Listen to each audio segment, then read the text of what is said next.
My name is Loretta Mae Calloway. I am 41 years old, and for 19 years, I kept a secret that was not mine to keep. The secret was this: the woman my brother Aaron called his greatest inspiration, the woman whose photograph he carried in his wallet from the time he was 16 until the day he stood on a stage in front of 1,200 people and accepted an award named in her honor. That woman had tried to stop him from becoming everything he became. Not once, systematically, deliberately, over years, and the person who had quietly, invisibly, at considerable cost to her own life, made sure he succeeded anyway, was not her. It was me. I am not telling you this story because I want credit. I spent 19 years not wanting credit, which is its own kind of lesson that I will get to. I am telling you this story because 6 months ago, at a black tie ceremony in Nashville, Tennessee, my brother raised a glass to the woman who had believed in him when no one else did, and I sat at a table in the 3rd row and smiled and clapped and felt something crack open in my chest that I had been sealing shut since I was 22 years old. And because on the drive home that night, my daughter Cecilia, who was 17 and sitting in the passenger seat, and who had attended the ceremony and watched her mother applaud for someone who did not deserve the applause, my daughter looked at me in the dark of the car and said something I was not prepared for. She said, "Mom, why do you let people take things from you and then thank them for it?" 17 years old, and she had seen, in a single evening, something I had spent 19 years not allowing myself to name. I pulled the car over on the highway shoulder. The headlights of passing cars swept the windshield in long gold arcs. My daughter waited. She has always been patient in the specific way of people who have learned that patience is sometimes the most powerful thing in the room. I sat there for a long time. Then I told her the truth, all of it, beginning to end, the way I had never told anyone. And when I finished, she said, "So what are you going to do?" I did not have an answer that night, but I started finding one. Before I take you back to the beginning, please like this video and subscribe to Silent Will Stories. Drop your city and the time where you are in the comments.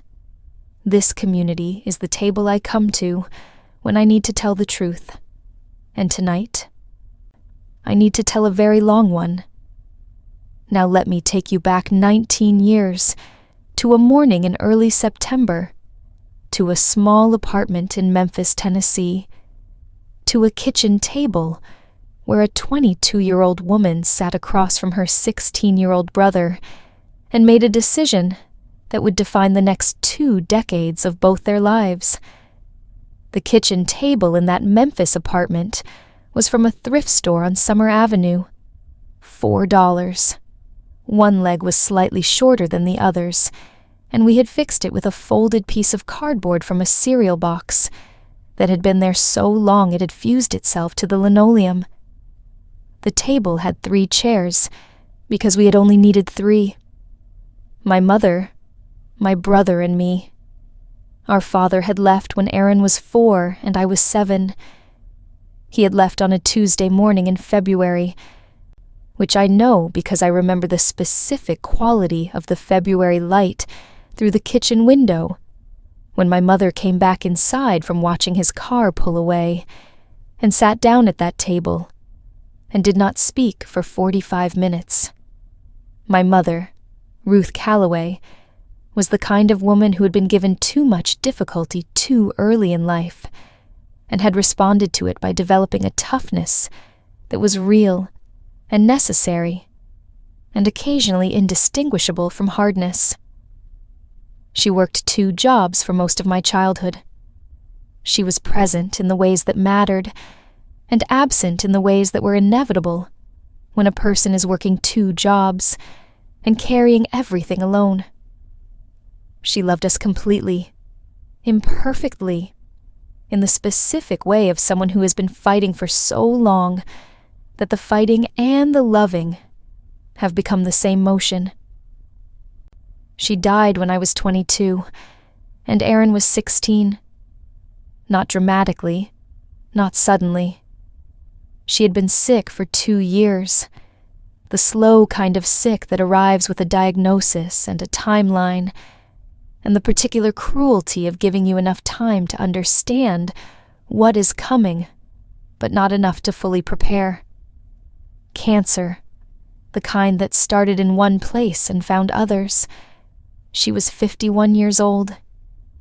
In the final month, she called me to her room in the apartment on Whitmore Street, where she had lived for 11 years. The apartment with the kitchen table and the folded cardboard under the short leg. And she said something I have been carrying ever since. She said, "Loretta, Aaron is going to need you." "I know, Mama." She looked at me with the eyes of a woman who has sorted through everything that matters and kept only what is true. She said, "He has it." Whatever it is that makes a person become something, he has it. But he doesn't know how to protect it yet, and the people around him will try to take it from him before he figures out how. "I know, Mama." She said, "You're the one who sees things. You always have been." I took her hand. Her hands were thin by then, lighter than they had been. The rings she had worn since I was small were loose on her fingers. She said, "Promise me you'll watch out for him. Even when it's hard. Even when it costs you something." I promised. She died 11 days later on a Thursday morning. Aaron was in the next room. I was holding her hand. The light through the window was the particular gray of early September Memphis mornings, and I remember thinking that I had now witnessed the 2 most significant exits of my childhood through that same kitchen window. My father's car and my mother's last breath, and that everything from this point forward would be built without the foundation I had assumed was permanent. I was 22 years old. Aaron was 16, and there was no one else. We stayed in the apartment on Whitmore Street because we could not afford to move, and because Aaron had 2 years left of high school, and because leaving felt like one loss too many, on top of everything else. I was working at the time as a junior administrative assistant at a regional insurance company in downtown Memphis. It was not what I had planned. I had planned, in the vague, aspirational way of people who are the first in their family to go to college, and who have been told their whole lives that education changes things, to go back to school for a graduate degree in education policy. I had been accepted to a program at Vanderbilt. I had deferred once already, when my mother's illness worsened. I deferred again after she died, because there was no one else to pay for Aaron's food and utilities and school supplies and the 3 medications he took for the asthma that had followed him since childhood. I did not tell anyone I had deferred the second time. I told myself it was temporary. I would go next year, or the year after. I would find a way. I did not go. Not to Vanderbilt. Not to any graduate program. I told myself for years that this was a sacrifice I had chosen freely. The truth, which I understand now, is that a choice made under duress is not entirely free. I chose the only option available to me without help, and called it a decision. Aaron was extraordinary. I want to make sure you understand this because the story does not work if you think I am describing an ordinary person. He was not ordinary. He had been not ordinary from the time he was approximately 9 years old and had written a story in his elementary school class about what it felt like to watch his mother work 2 jobs and come home too tired to eat the dinner he had made for her. And the story had made his teacher cry, and she had kept it and sent it to a statewide writing competition, where it placed second. And Aaron had come home with a red ribbon and a look on his face that was the purest form of joy I have ever seen a human being express. He was a writer. Specifically, he was a playwright. He had discovered this at 14 when his English teacher, a woman named Mrs. Patrice Holloway, who remains one of the finest people I have ever encountered, had introduced him to August Wilson, and the world had rearranged itself for him in the way worlds rearrange themselves when you encounter for the first time the art form that was made for you. He wrote his first full-length play at 15.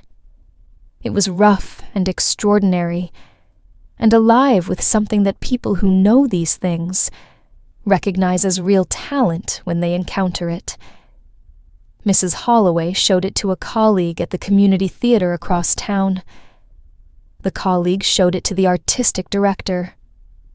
The artistic director called Aaron directly, which was how Aaron came home one afternoon flushed and disbelieving, and sat at the kitchen table and told me that someone wanted to produce his play. Not professionally. It was a small community theater production, a one-weekend run, no budget to speak of, but real, an actual production of an actual play by an actual 16-year-old boy who had been writing in a small bedroom in a Memphis apartment since he was 14. I remember that conversation. The September light, the folded cardboard under the short table leg, Aaron's face, incandescent with something I recognized as the beginning of his real life. I said, "Aaron, this is everything." He said, "It costs $300, the production fee for new playwrights. I don't have $300. I had $212 in my checking account. I had a credit card with a limit of $500 that I had promised myself I would only use for emergencies. I used it. That was the first thing I paid for. The first of what would eventually become a great number of things I paid for and said nothing about. I paid for it because my mother had said he has it, and because he did, and because $300 stood between whatever Aaron Calloway was going to become and a version of his life where he never found out. Now, I need to tell you about Pamela. Pamela Stroud entered Aaron's life when he was 17, and I was 23. She was 34 at the time. She was the associate director of a small arts foundation in Memphis called the Riverside Cultural Initiative, which provided funding and programming support to emerging artists in the Mid-South region. She had a master's degree in arts administration from NYU, a perfectly assembled personal style, and a manner that gave the impression, especially to a 17-year-old boy from Whitmore Street, who had never encountered that combination of confidence and attention before, that she could see exactly what he was worth. She came to the community theater production of Aaron's first play. She introduced herself afterward. She told him his work was remarkable. She gave him her card. Aaron came home that night, walking 2 inches taller than he had walked into the building. I met Pamela 3 weeks later, when she invited Aaron to a reception at the Riverside Foundation. He brought me because he was 17, and because I was his person, and because in those days we did most things together, the way people do when they are each other's only family. I shook Pamela's hand, and I smiled, and I watched her work a room of artists and donors and city officials with the ease of someone who has been trained to make everyone in a room feel like the most interesting person she has ever encountered. She was good at what she did. I want to give her that. She was genuinely skilled at identifying and cultivating talent, She had real taste and real knowledge, and a network that was, for a 17-year-old boy from Memphis, with a profound gift and no connections, extraordinarily valuable. She was also, and I understood this in my body before I understood it in my mind, the kind of person who collects things, not objects, people, talented, inexperienced, hungry people who did not yet know their own value and were therefore available to be shaped according to someone else's vision of them. Erin was exactly the kind of person she collected. Over the following year, Pamela became the dominant presence in Erin's creative development. She provided access to workshops and readings and visiting artists. She introduced him to people who would later become important professional connections. She advised him on which plays to read, and which playwrights to study, and which institutions to approach for early support. She was, in every measurable way, useful to him. She was also controlling in ways that I watched accumulate over time, like water finding cracks in a foundation. She told him his first play, the one the community theater had produced, was too raw to submit anywhere. She was not wrong about the rawness, but she was wrong about what rawness meant for a 17-year-old's first full-length play, which was that it was evidence of something alive, rather than something finished. She told him his early dialogue was too urban, a word she used with a studied neutrality that did not quite conceal what she meant by it. She encouraged him to write in a register that was further from his actual voice and closer to something she considered more broadly accessible. When Erin showed me these suggestions, I said something vague and supportive, because I was 23, and because Pamela had credentials I did not have, and because I was afraid that my instinct, that she was slowly asking him to become less himself, was the instinct of someone who did not know enough to have instincts. I knew enough. I did not trust myself to know enough. That distinction cost Erin several years. She told him, when he was 18 and had written a second play that I thought was extraordinary, his best work yet, dense with the specific emotional truth of growing up in a city that did not see you, that it was not ready for submission to the regional theater festival he had been hoping to enter. She advised him to hold it, to develop it further, to let it breathe. He held it. He did not submit it. The festival that year had a first-time playwright category that would have been precisely the right venue for exactly that play. I know this because I researched it myself, without telling Erin. I looked up the submission guidelines. I read the descriptions of the plays that won that year. Erin's play was better than 2 of the 3 winners. I am not saying this because he is my brother. I am saying this because I am a person who reads carefully and who has learned over years to trust what she reads. Pamela told him to hold it. He held it. I said nothing. I said nothing because I had promised my mother to watch out for him, and because watching out for him seemed to require not disrupting the relationship that appeared to be opening doors for him, even as some part of me was watching those doors and noticing which ones were actually opening and which ones were being quietly held shut. The first time I understood with certainty what Pamela was doing was the night of Erin's 19th birthday. We had gathered at the apartment on Whitmore Street, which we still occupied, me and Erin and Pamela, and 2 of Erin's friends from his playwriting workshop.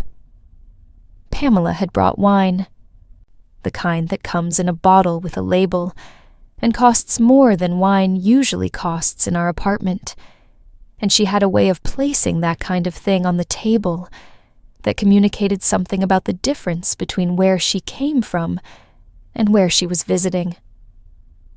After dinner, Aaron mentioned that he had been contacted by the Memphis Black Arts Collective, a newer organization that was working with young black playwrights specifically. They had seen his community theater production and wanted to include him in an upcoming showcase. Pamela set down her wine glass.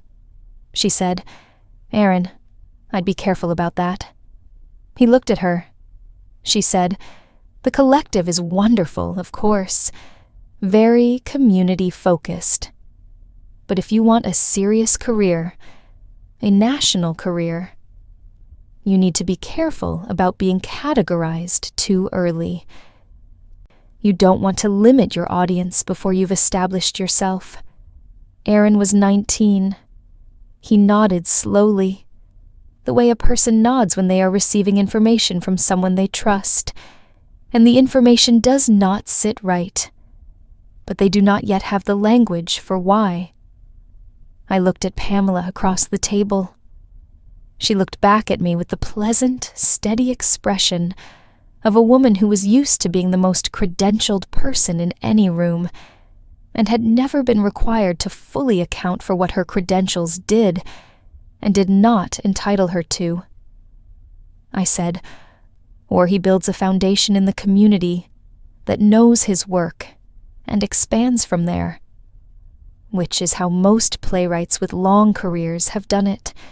Pamela smiled, the smile of a woman managing a complication. She said, "Loretta, I understand the instinct. But the industry doesn't always work that way." "The industry," I said. "Okay."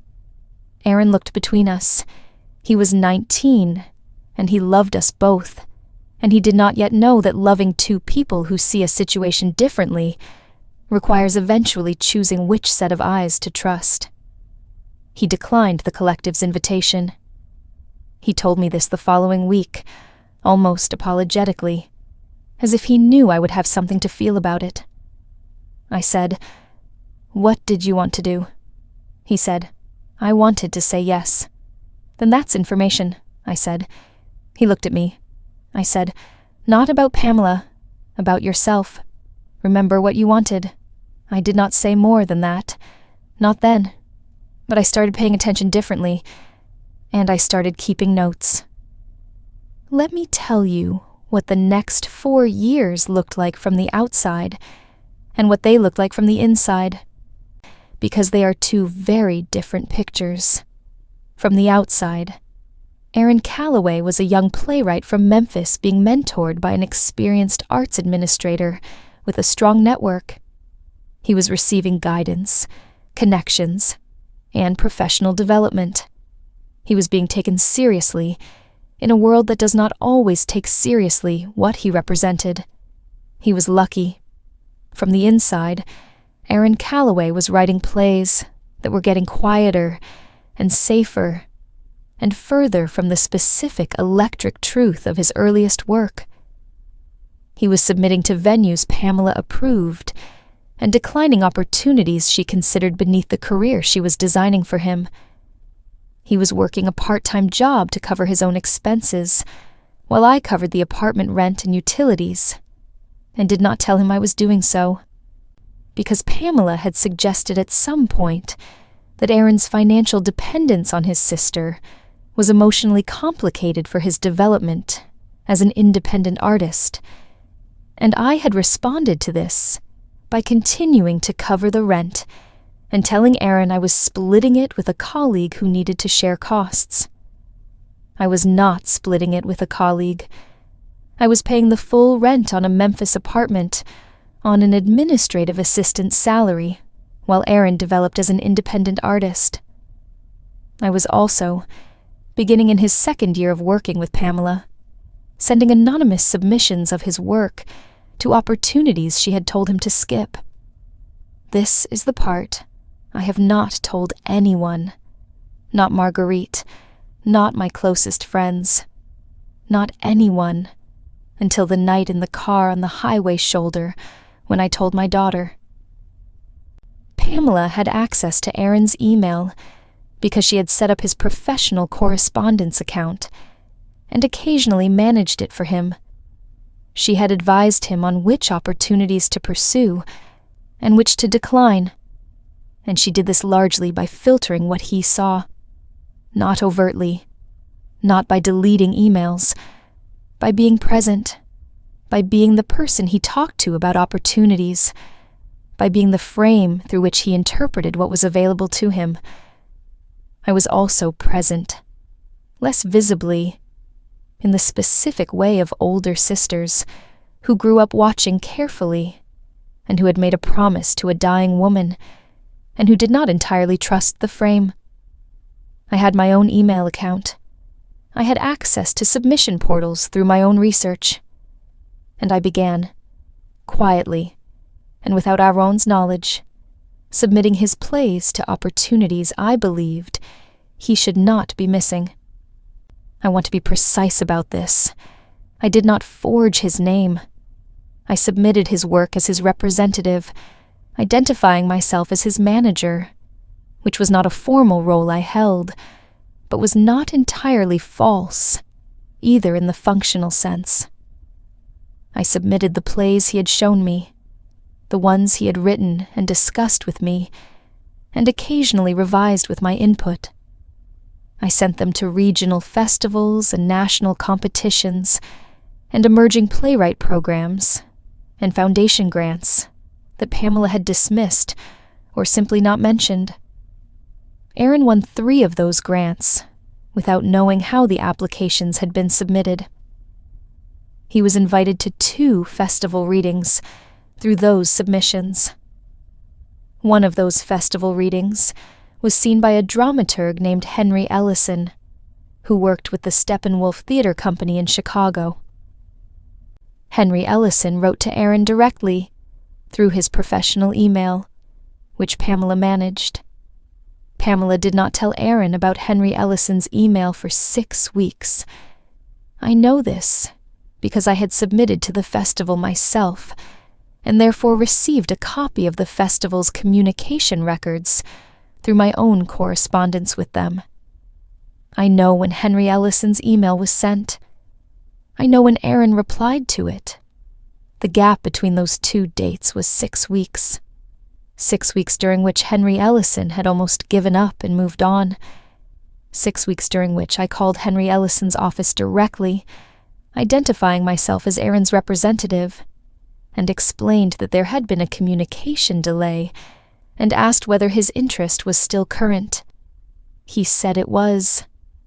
He said he would give it another 2 weeks. Aaron replied to Henry Ellison's email, which Pamela finally forwarded, explaining that it had been caught in a filter within those 2 weeks. That correspondence became the relationship that led to Aaron's first professional production. Not in Memphis, at the Steppenwolf, when he was 23 years old. Pamela took Aaron out to dinner to celebrate. She told him it was the result of their work together, their vision for his career, their patience. I made Aaron a cake in the apartment on Whitmore Street, the one with the kitchen table and the folded cardboard under the short leg. Chocolate, from scratch, because he had loved it since he was small.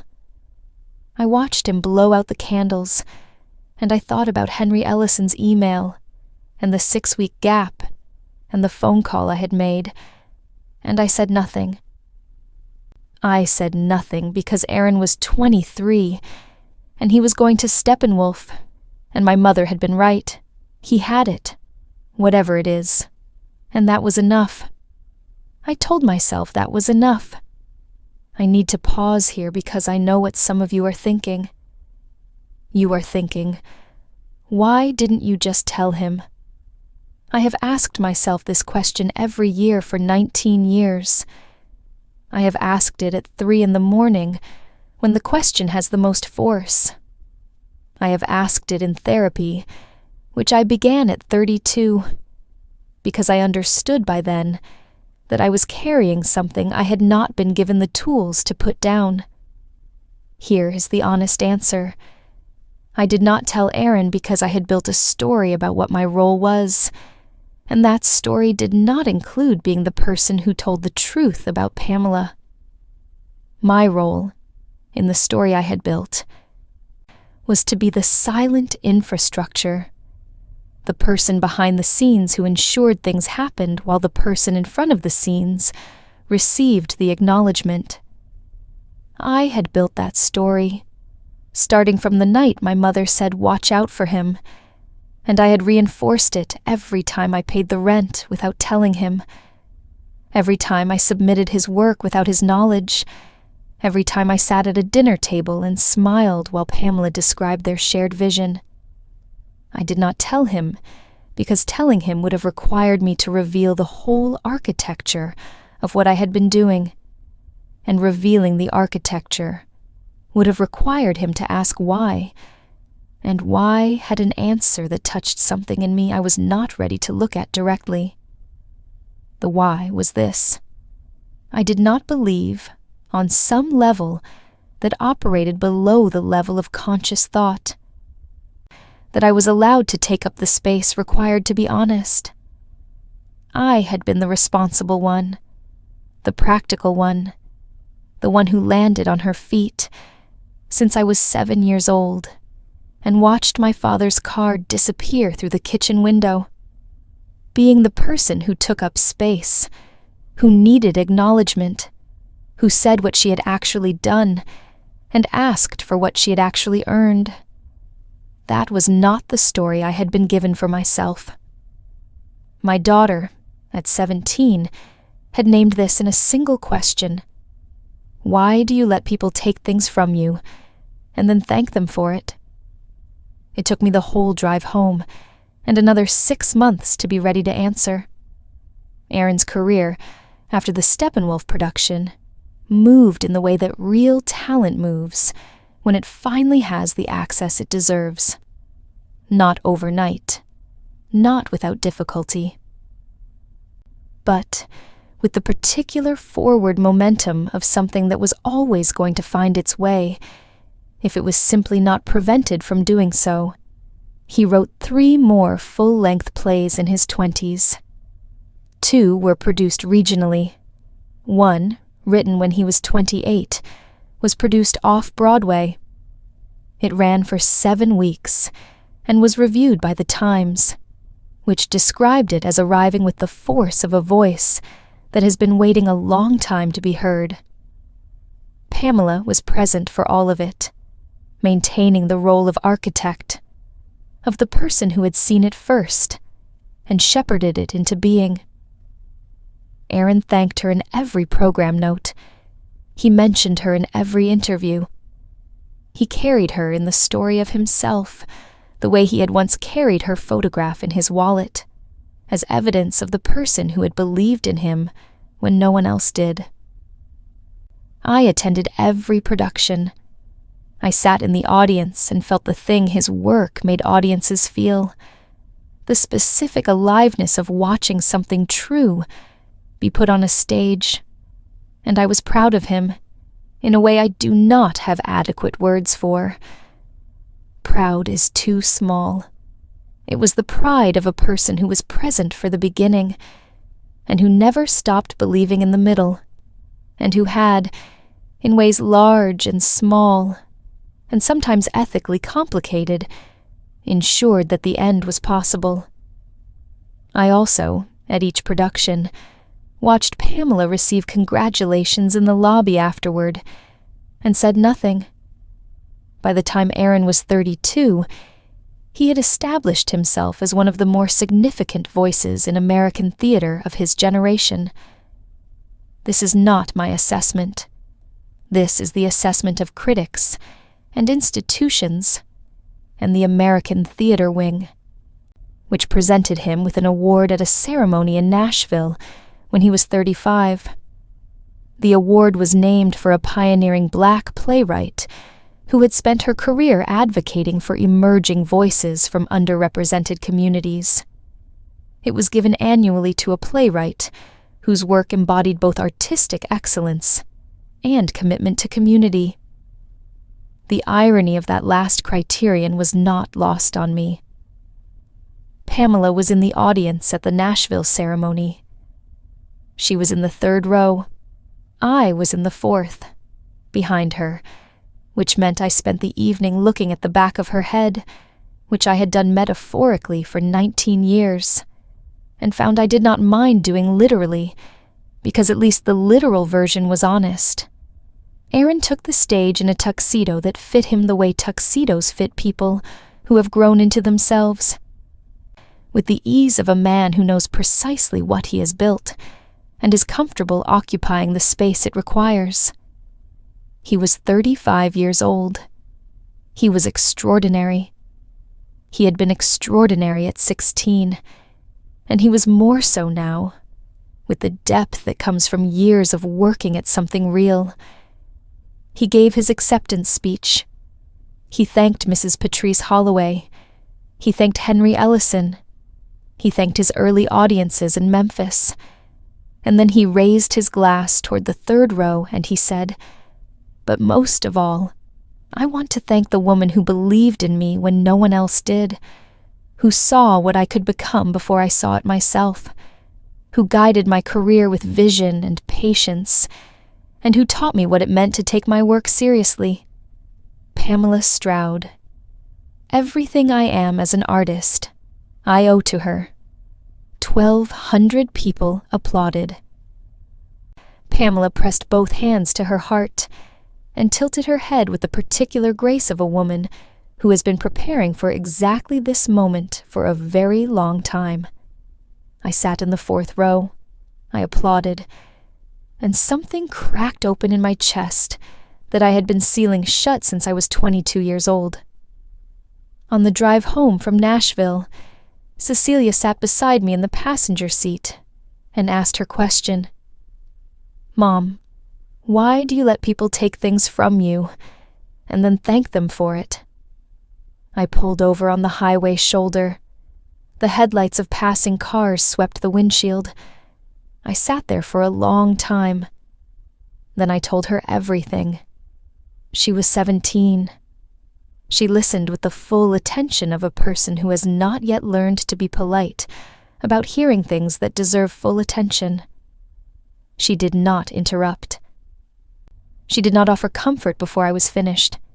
She waited until I was completely done, and then she asked one question. She said, "Does Aaron know any of this?" "No," I said. She was quiet for a moment.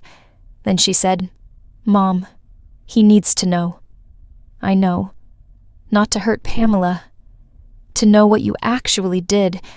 He needs to know who built the floor he's been standing on." I looked at my daughter. She looked like my mother in certain lights, around the eyes and the jaw, the particular set of a woman who has decided to say something true and is going to say it. I said, "I don't know how to start that conversation." She said, "Yes, you do. You just told me. Tell him the same way." I drove home. I did not sleep. I sat at my kitchen table. Not the Memphis one. That table was long gone. But my own table. A real one. Solid wood. That I had bought at 34 when I bought my own house in Memphis and had it refinished myself. And I made a list. The list was everything I had done, in order, with dates where I could reconstruct them, the credit card for the production fee, the rent I had paid and not disclosed, the submissions, Henry Ellison, the other grants, the other festival readings, everything. It took 4 hours to write. When I was done, I looked at it. 119 separate instances over 19 years, where I had done something for Aaron's career that he did not know about. Some small, some significant. All of them adding up to the architecture of a career that had been described at a black tie ceremony in Nashville as having been built by someone else entirely. I folded the list and put it in the pocket of my coat. Then I called Aaron. I want to pause here one more time, because this is the part of the story where I need you most.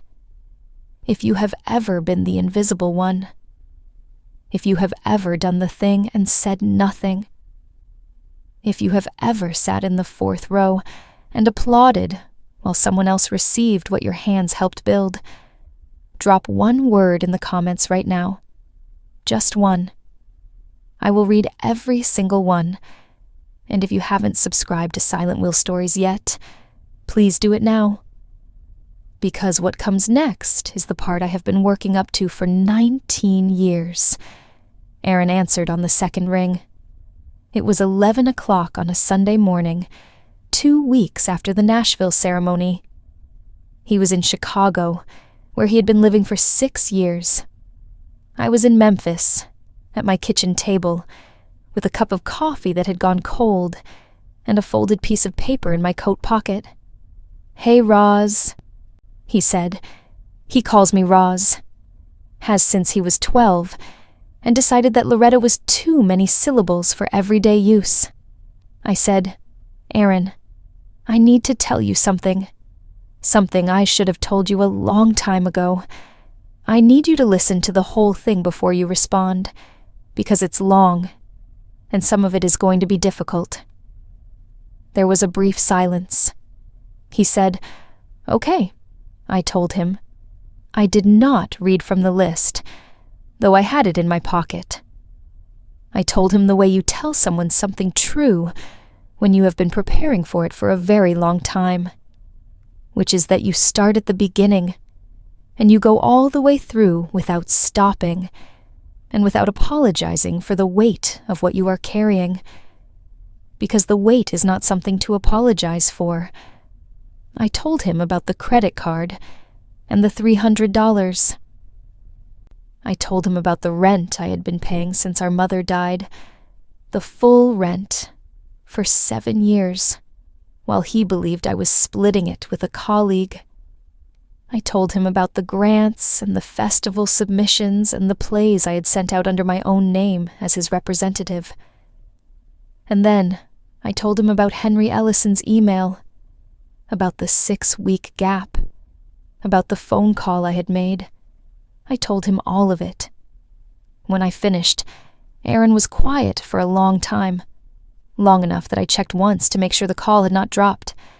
Then he said, "How long have you known about the email?" 15 years, I said. Another silence. He said, "And you never said anything." "No," he said. "Why not?" I looked at my kitchen table, the solid wood, the refinished surface, the one I had bought for myself at 34, because by 34, I had finally understood that I was allowed to have things that were mine. I said, because the story I had built for myself didn't have room for it. I had decided I was the infrastructure, the thing behind the thing, and saying what I'd actually done would have meant admitting that I deserved to be more than that, and I didn't know how to do that yet. Aaron exhaled. It was the exhale of a person absorbing something that requires physical space to accommodate. He said, "Roz, the email. I know. She held that from me for 6 weeks. I know." He was quiet again. I could hear him in his Chicago apartment, the distant sound of the city, traffic, something that might have been a radio in another room. He said, "She told me it had been in a filter. I know she did." He said, "She always told me you were overprotective, that you didn't understand the industry, that your instincts about my career came from a good place but weren't professional. I know she did." He said, "I believed her. You had no reason not to." He said, "I should have asked you. I should have asked you 100 times what you actually thought, and I didn't, because I thought you were the sister, and she was the professional, and those were 2 different categories." "Yes," I said. He said, "That's not fair. No, it isn't." Another long quiet. Then he said, "Roz, I need to ask you something, and I need you to be honest with me." "Okay," he said. "Do you think she knew what she was doing?" "With the email. With all of it." I thought about this carefully before I answered. I had been thinking about it for 15 years. so I was prepared. I said, I think Pamela is a person who believes her own story. I think she genuinely believes she made you. I think the email being in a filter for 6 weeks is something she has a version of in her head that is not the same as what happened, but that she has told herself often enough that it has become true to her. I don't think she sat down and decided to hold you back.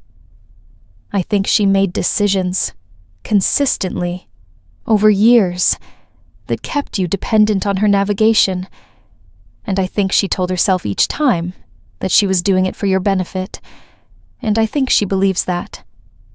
He was quiet. I said, that doesn't make it okay. It just means the damage wasn't malicious. It was something worse than malicious. It was automatic. He said, what does that mean? It means she never had to decide to harm you. She just never had to decide not to. And that's the kind of thing that is almost impossible to see when you're inside it. Aaron was quiet for a very long time. Then he said, I want to see the list. I took it out of my coat pocket, and I photographed each page and I sent them to him. He called me back 20 minutes later. He said, 119.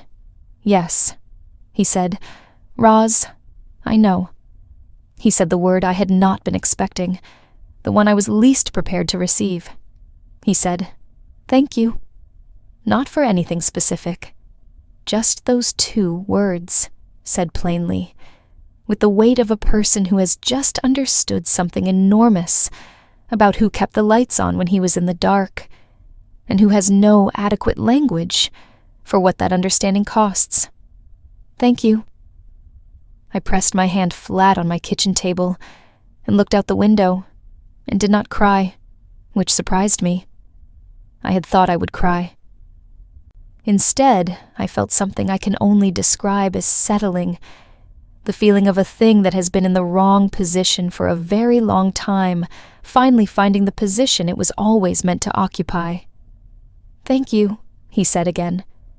I heard you, I said, both times. I need to tell you what happened next, and I need to tell it carefully, because the next part is the part that matters most, and the part I am most afraid of getting wrong. Aaron did not call Pamela that day. He called me 3 more times that week, each time with questions I answered as honestly as I could. He was assembling a picture that had been assembled for him by someone else for 19 years, and reassembling it requires time and care, and the willingness to hold 2 versions of the same event in your head until they resolve into something that is more true than either one, alone. He was also, I could hear it, angry, not at me, at Pamela, at the years, at the version of himself that had not asked more questions at the moments when questions were available. I told him what I am going to tell you. I said, Aaron, the anger is real, and it is legitimate, but I need you to be careful about what you do with it, because the part of this story that matters most is not Pamela. It is what you built, and you built it. Not entirely on your own. None of us build anything entirely on our own. But it was your gift, your work, your voice. Nobody gave you that. Nobody could have given you that. And nobody, including her, could have stopped it permanently. She slowed it. She shaped it in ways that cost you, but she did not make it, and she could not have unmade it. He was quiet. I said, what she took from you is real. The 6 weeks is real. The invitation you declined when you were 17 is real. The play you didn't submit is real. But the work is yours. That has always been true. And it is still true, he said. And what she took from you? I thought about that. I said, that's mine to decide what to do with. And I'm deciding. Aaron called Pamela 6 weeks after our conversation. I do not know exactly what was said, because it was between the two of them, and I had made clear that I did not need to be in it. What I know is what Aaron told me afterward. He said, I told her what I knew, about the email, about the submissions you made, about what you had done for me, that she had never mentioned or acknowledged.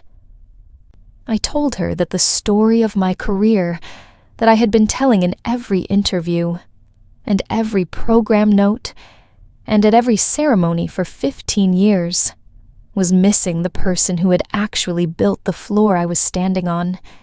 He said, She said she didn't know about the submissions you had made. I said, That's probably true. I didn't tell her. He said, She said the email was genuinely in a filter. I said, I know she believes that. He said, She cried. I said, She probably did. He said, I told her I wasn't angry with her, which is only partially true. But I told her that because the part that is true is more important than the part that isn't. And I told her that I was going to start telling the true version of my story, the complete one, and that the complete one included my sister, and not just her. I held the phone. He said, She didn't take that well. I said, I imagine not. He said, She said it would complicate my public narrative. I said, I know she believes that too. He said, I told her that the truth isn't a complication. It's a correction.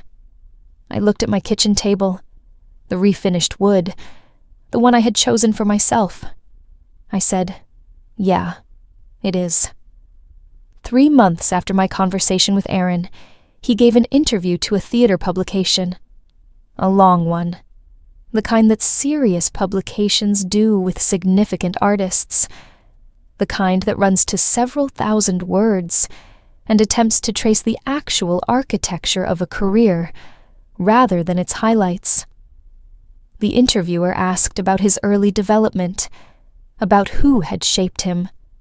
Aaron talked about Mrs. Patrice Holloway and the first play she had shown to the community theater. He talked about Henry Ellison and the Steppenwolf production. He talked about the Memphis Black Arts Collective and how he wished, at 19, he had said yes to their invitation instead of listening to advice that did not serve him. Then he said, The person who most consistently and most essentially supported my career is my sister Loretta Calloway. She is not a theater professional. She has no credentials in arts administration. What she has is the particular intelligence of someone who grew up watching carefully and who never stopped watching, and the specific kind of love that does things without asking to be noticed for doing them. She paid for my first production when I was 16. She kept our apartment running for 7 years after our mother died so I could write. She submitted my plays to opportunities I was being told to skip. And she made a phone call that kept alive a professional relationship that became the foundation of my career without telling me she had made it, without asking for anything in return. I spent 15 years thanking the wrong person in public. I am spending the rest of them thanking the right one. I read the interview on my laptop at my kitchen table on a Tuesday morning. The coffee was hot. The window faced east, and the morning light came through it in the way it does in late spring, horizontal and clear, and the specific color of something beginning. I read it twice. Then I called Aaron. He answered on the first ring. I said, "You didn't have to do that." He said, "I know." I said, "You really didn't." He said, "Roz, I needed to, not for you, for the record. So that when people trace back how I got here, the map is accurate." I looked out the window. A cardinal was at the bird feeder I had put up the previous spring, working at the seeds with the focused attention of a creature that knows what it needs and goes directly to it. I said, "Mama would have liked this. he said. "Which part?" "The accurate map," I said. He laughed, the laugh he has had since he was 4 years old, before everything, unchanged by any of it. He said, "Yeah." She would have. We stayed on the phone for another hour. We talked about nothing important, and everything important the way siblings do when they have gotten through something large and are standing on the other side of it, slightly amazed to find themselves still talking. I want to tell you what my life looks like now. 6 months after the highway shoulder, and the question my daughter asked. I am still in Memphis.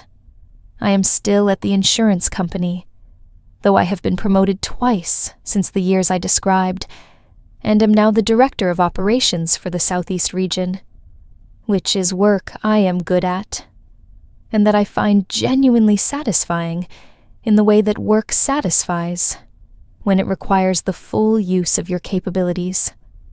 I have a daughter who is 17, and who sees things clearly, and who asked a question that cost her nothing and gave me everything. I have a brother who is 35 and extraordinary, and who now calls me every Sunday evening, not to ask for anything, just to talk, sometimes about the work, sometimes about Memphis, sometimes about our mother, which we have been doing more of lately. The remembering together that becomes possible when the architecture between you is honest. I am in therapy, have been for 9 years. My therapist, a woman named Dr. Christine Osei, who has the particular gift of asking questions that arrive like keys in locks, said something to me at our first session that I have been thinking about ever since. She said, "Loretta, who taught you that love was supposed to be invisible?" I thought about it. I said, "I think I taught myself. After my mother died, I thought invisible love was safer, less likely to be taken away." She said, "And has it worked?" I looked at the wall of her office, which had a simple framed print of a single flowering tree. I said, "It kept me safe. It kept Aaron safe. And it cost me 19 years of being in my own story." She said, "What would it look like to be in your own story?" I am finding out. Let me tell you about the morning I went to see Pamela. I did not have to. Aaron had said what needed to be said. The interview had been published. The record had been corrected. I had received, in the most public way possible, an acknowledgement that I had not known how much I needed until I had it. But there was one thing left that felt unfinished. Not a confrontation. Something quieter. I called Pamela's office and asked if she had time to meet. She agreed, with the careful politeness of someone who is not sure what they are walking into, but is too professional to decline. We met at a coffee shop on Cooper Street on a Thursday afternoon. She arrived precisely on time, which she always did, in the specific silk blouse and tailored blazer combination that was essentially her uniform. She was 59 now.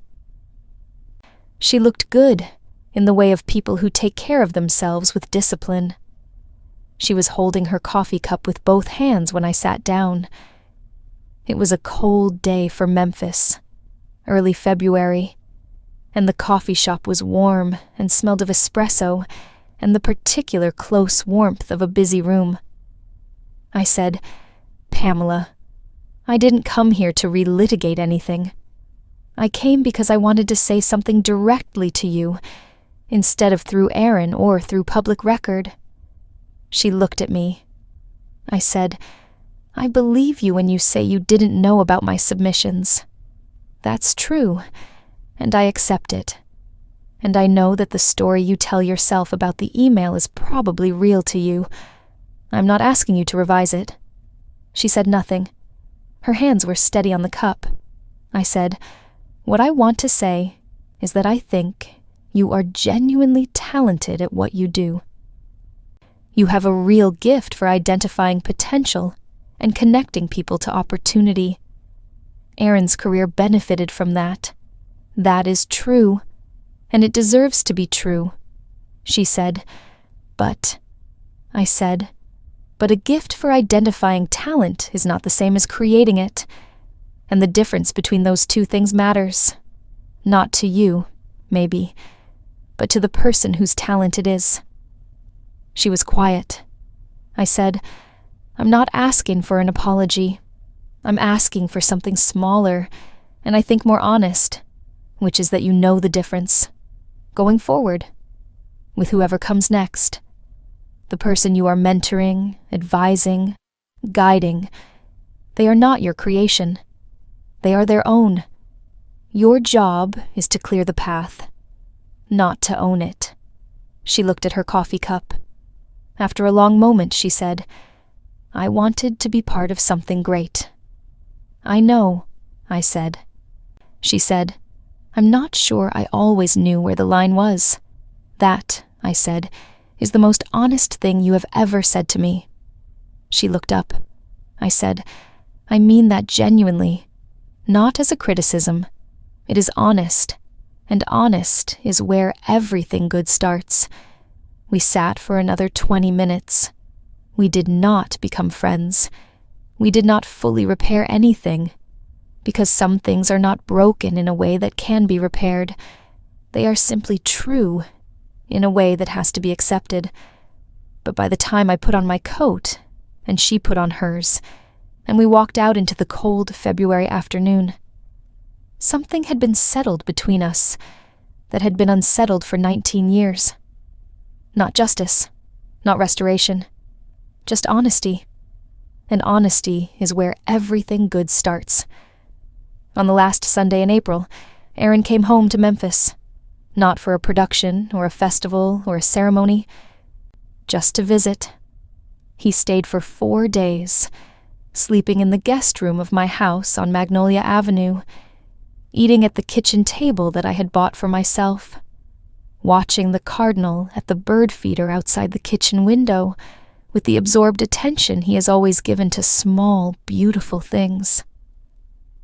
On the second night, he brought out his wallet. He had kept Pamela's photograph in it for 19 years. He laid it on the kitchen table. Then he reached into the inside pocket of his jacket and brought out another photograph. An older one, printed on the kind of paper that photographs were printed on 30 years ago, slightly faded at the corners. It was a photograph of our mother, Ruth Calloway, sitting at the thrift store table, with the folded cardboard under the short leg, a cup of coffee in her hand, looking at something outside the frame of the photograph, with the expression she wore when she was thinking about something she intended to solve. He put it in his wallet in place of Pamela's. He looked at me. He said, She said to watch out for me. Yes, I said. He said, You did. I know. He said, She would want you to know that watching out for someone is not the same as disappearing. I looked at the photograph of our mother before he closed the wallet. Her eyes, her jaw, the particular set of a woman who had decided to say something true and was going to say it. I said, She knew that. She just didn't know how to teach me. He said, You figured it out. I did, I said, eventually. He closed the wallet, put it back in his jacket, picked up his coffee cup. Outside, a mockingbird had started in the magnolia tree in the backyard, running through its repertoire in the gathering dusk, one song after another, relentless and joyful, and entirely itself. We sat at my kitchen table until the light was gone, and the mockingbird had finished, and the night was quiet and warm. Just us. The way it had always been.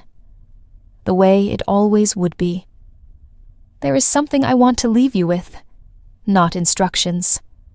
Not a list of what to do when someone is standing in front of your work taking credit for it. Just something true that I learned over 19 years, and one highway shoulder conversation, and 4 months of telling the truth out loud. The invisible work is real. Every hour of it, every dollar of it, every phone call made, every submission sent, every decision to stay quiet so the person you love could have what they needed. None of it disappears just because it was not acknowledged. It sits in the structure of things, like the support beam in a building that no one sees because the walls are in the way. But, and this is the part that took me 19 years, the invisible work being real does not mean you are required to keep it invisible. Keeping it invisible because you have chosen to is grace. Keeping it invisible because you do not believe you are allowed to be seen is something else. It is a habit, and habits can be changed. My mother said watch out for him. She did not say disappear for him. She did not say give up your Vanderbilt program and your ambitions and 19 years of acknowledgement and learn to applaud from the 4th row. She said, watch out for him. I did that. And it was good, and it was right, and I do not regret a single instance on that list of 119 things. But watching out for someone and disappearing are not the same thing. I wish I had learned that sooner. I am learning it now. And if you are sitting somewhere right now with a list of your own invisible things, 119 or a handful, or just one very large one that you have been carrying in your coat pocket for longer than you should have, take it out, look at it, and then tell the person who needs to know. Not because you need the credit, because the map deserves to be accurate, because the people who love you deserve the truth of who kept the lights on, because your daughter is watching and she sees more clearly than you think, and because the most powerful thing you can do for the next generation is show them what it looks like when a woman who has been invisible finally, gently, without cruelty or demand, steps into the light and says, I was here. I was always here, and it is time you knew it. It is May, Sunday evening. Aaron called 20 minutes ago, and we talked for an hour about nothing in particular, and everything that mattered. Cecilia is in the next room doing homework, occasionally calling through the wall to ask me something. The particular easy domestic communication of a household where 2 people know each other well enough to not require full sentences. My kitchen table is cleared. The coffee cup is washed and in the rack. The window is open, and the evening air is warm and smells of the magnolia tree in the backyard, which has been blooming for 2 weeks in the way magnolias bloom in Memphis in May, abundant and brief and extraordinarily present. On the table, 2 things. My grandfather's letter, which Aaron mailed to me last month with a note that said, I found this. It was with your things that got packed up when we moved out of Whitmore Street. It should be with you. The letter was from our mother, written sometime in the last weeks of her illness, on lined notebook paper, in her handwriting, which I had not seen in 19 years. It is short, 4 sentences. It says, Loretta May Calloway, you are the one who sees things. Always have been. Don't let anyone make you forget that seeing is its own gift, not a service you provide. 4 sentences. She had known, even then. She had known that watching out for someone and disappearing were not the same thing, and she had known that I would need a long time to learn the difference, and she had written it down in 4 sentences and folded it into the things she was leaving behind. I read it twice every morning. I will read it twice every morning for the rest of my life. because it is the most important thing anyone has ever said to me, and because she said it 19 years before I was ready to hear it, and because she was patient enough to write it down and leave it where I would find it when the time came. Seeing is its own gift, not a service you provide. My mother knew where everything came from. She wrote it down. Now I know too. Seeing is its own gift. The people who love you deserve to know exactly what you have been seeing on their behalf. And you deserve to be known for it.